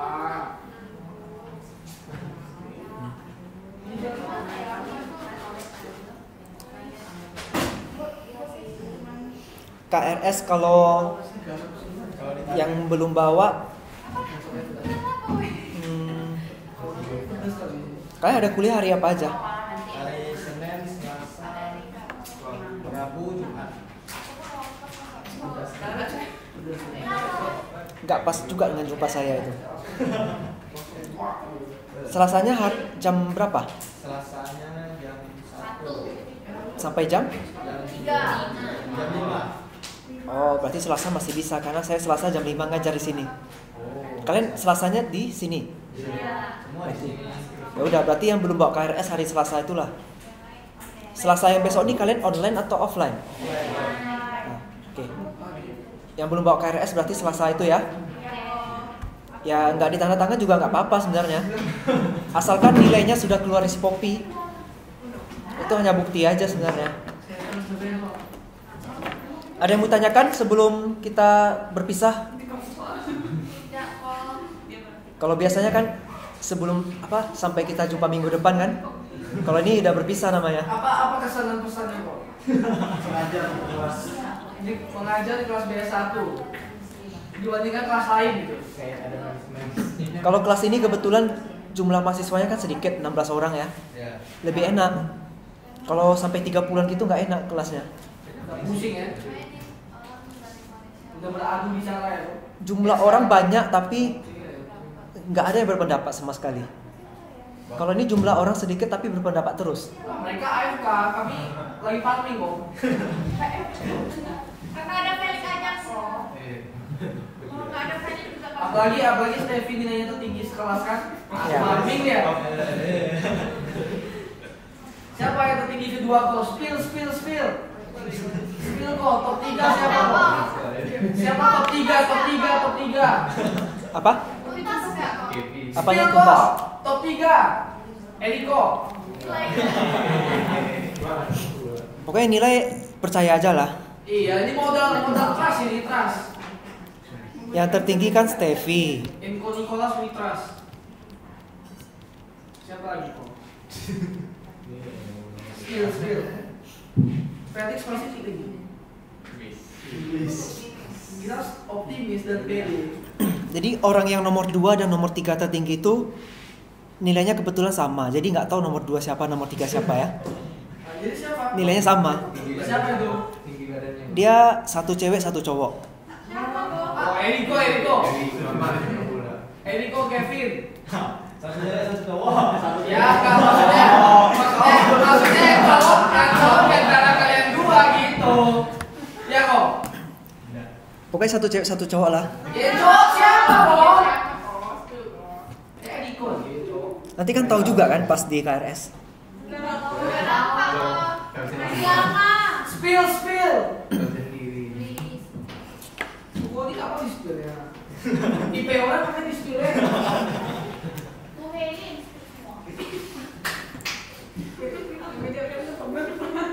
Ada yang mau ditanyakan lagi nggak terkait materi?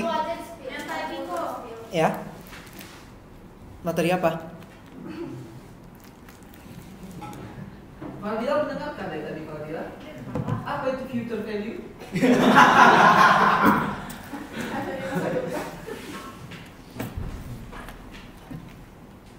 Gimana cara ngitung future value? Present value dalam perusahaan tambah R, rasio res, pangkat R. Yuk, ada yang mau ditanya nggak? Gak ada sih bro. Kalau gitu ya sudah pertemuan paling terakhir. Kita berpisah. Sampai jumpa di sidang skripsi. Kalau jumpa. Kalau ketemu aja ya. Kalau enggak ya nggak tahu lagi kapan.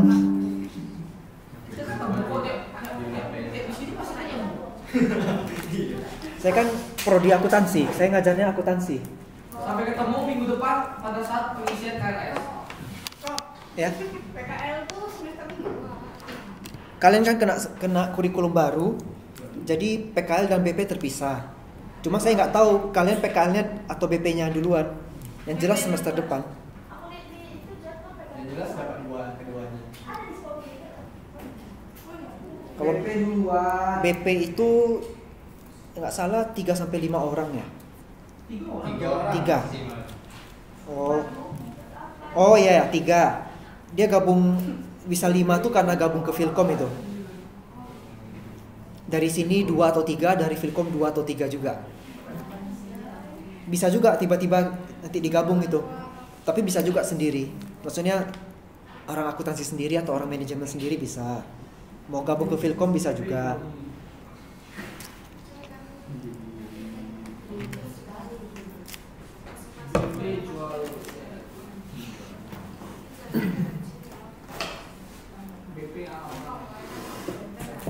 Oke udah ya, berarti kita akhiri perkuliahan kita. Terima kasih, selamat siang. Sampai jumpa di lain. Dan naik